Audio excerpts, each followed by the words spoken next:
দর্শক আসসালামু আলাইকুম, আমি শহীদুল ইসলাম সজল আমার ক্রিকটক চ্যানেলের পক্ষ থেকে সবাইকে স্বাগত জানাচ্ছি। যে যেখান থেকে আমার এই ভিডিওটা দেখতেছেন সবাইকে আন্তরিক শুভেচ্ছা এবং অভিনন্দন।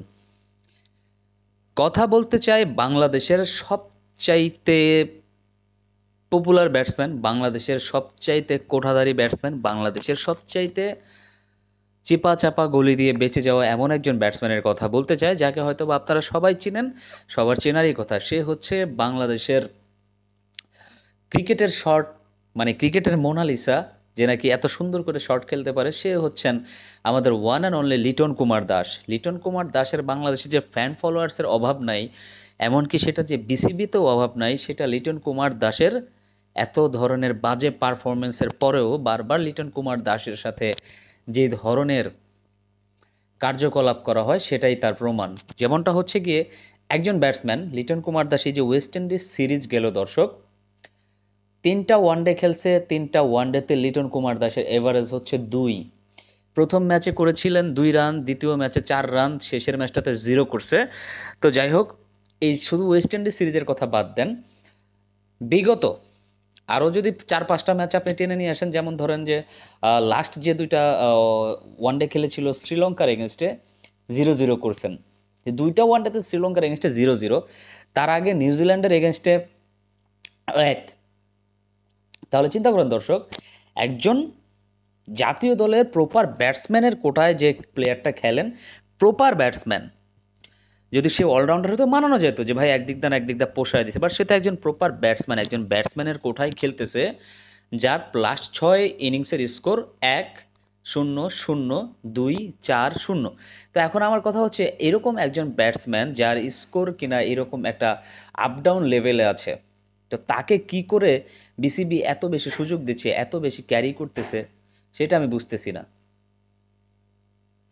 মানে আমার বুঝেও আসে না যে এত বেশি টানার কি আছে লিটন কুমার দাসকে। ওই যে একটা কথা আগে বলছিলাম, আমাদের বাংলাদেশি ব্যাটাররা অনেক বেশি কনফিডেন্ট থাকে, বিকজ তারা জানে যে তাদের নির্দিষ্ট কোনো পাইপলাইন নাই, যার দরুন আসলে তারা দল থেকে বাদ পড়তেছে না।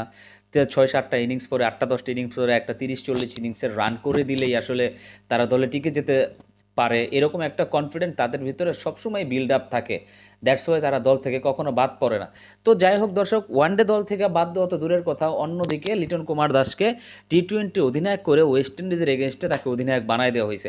ভাই, কোন আক্কেলে, কোন কোন সেন্স অফ হিউমার থেকে লিটন কুমার দাসকে যে আসলে এত ধরনের বাজে পারফরমেন্সের পর ওয়েস্ট ইন্ডিজের এগেনস্টে টি-20তে ক্যাপ্টেন করে দেওয়া হলো, আমার বুঝে আসে না।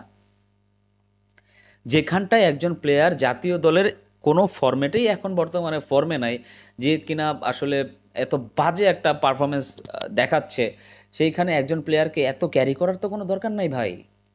গতকালকে এনামুল হক বিজয়ের একটা ভিডিও দেখলাম, সে বলল যে যদি সে প্রপার সুযোগ পাইতো তাহলে সে লিজেন্ড হইতে পারতো। ভাই, হাসি দিয়ে উড়ায় দেওয়ার কিছু নাই।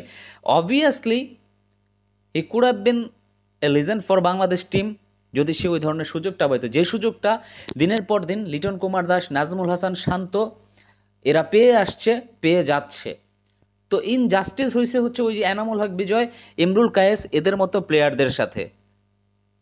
এই যে লিটন কুমার দাসের মতো প্লেয়ারদের সাথে হচ্ছে না। লিটন কুমার দাসরা দিনের পর দিন খারাপ খেলবে, তারপরও কোন দিক দিয়ে জানে, কোন চিপা গলি দিয়ে যে তারা বের হয়ে যায়, ভাই এটা আমার জানা নাই।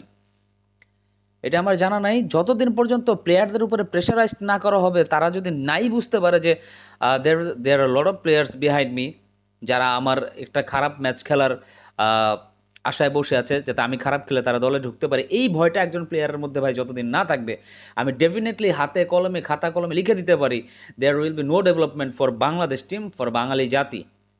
বিকজ আমরা বাংলাদেশি আসলে কথায় বিশ্বাসী না ভাই, এটা সত্যি কথা। আমরা কথায় বিশ্বাসী না, আমরা চাপে বিশ্বাসী, আমরা লাঠিতে বিশ্বাসী।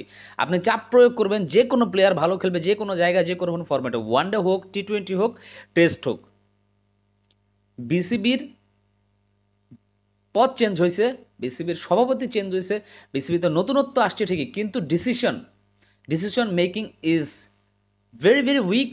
আগেও ছিল এরকম, এখনও এরকম আছে। আর যতদিন পর্যন্ত এরকম উইক ডিসিশন মেকিং হতে থাকবে বাংলাদেশ ক্রিকেট বোর্ডে, ততদিন পর্যন্ত লিটন কুমার দাসের মতো খেলোয়াড়রা দলে আজীবন স্থায়ী থেকে যাবে, আজীবন খেলতে থাকবে। আপনি চিন্তা করতে পারেন দর্শক, লিটন কুমার দাস এখন পর্যন্ত কতটা ওয়ানডে খেলে ফেলছে, কয়টা ওয়ানডে খেলে ফেলছে আপনি বলেন।